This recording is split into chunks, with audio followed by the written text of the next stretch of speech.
భక్తులందరికీ నమస్కారం. జ్యోతిర్లింగాలు అంటే ఏమిటి? అవి ఎక్కడున్నాయి? ఏమేమి ఉన్నాయి? అనే సందేహాలు కొంతమందికి ఉండవచ్చు. ఆ సందేహాలను క్లియర్ చేయడం కోసమే నేను ఈ వీడియో చేస్తానండి. జ్యోతిర్లింగాలు అంటే శివుడు కొలువేయున్న పవిత్రమైన స్వయంభూ క్షేత్రాలండి.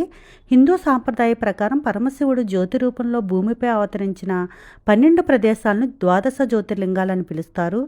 ద్వాదశ జ్యోతిర్లింగాలంటే 12 జ్యోతిర్లింగాలని అర్థమండి.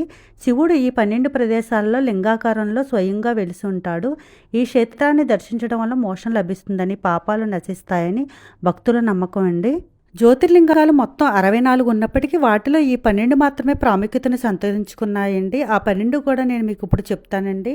ఆంధ్రప్రదేశ్లోని శ్రీశైలం మల్లికార్జున స్వామి, గుజరాత్లోని వేరవల్లో సోమనాథ్ స్వామి, మధ్యప్రదేశ్లోని ఓంకారేశ్వర్, హిమాలయాల్లో కేదార్నాథ్, మహారాష్ట్రలోని భీమశంకర్, ఉత్తరప్రదేశ్ వారణాసిలో విశ్వనాథ్, మహారాష్ట్ర నాసిక్లోని త్రయంబకేశ్వరం, అలాగే జార్ఖండ్లో డియోగర్లో వైద్యనాథ్, గుజరాత్ ద్వారకాలో నాగేశ్వరాలయం, తమిళనాడు రామేశ్వరంలో రామేశ్వరం, మహారాష్ట్ర ఔరంగాబాద్లోని కృష్ణేశ్వర్ వంటి 12 ప్రాముఖ్యమైన జ్యోతిర్లింగాలు ఉన్నాయండి.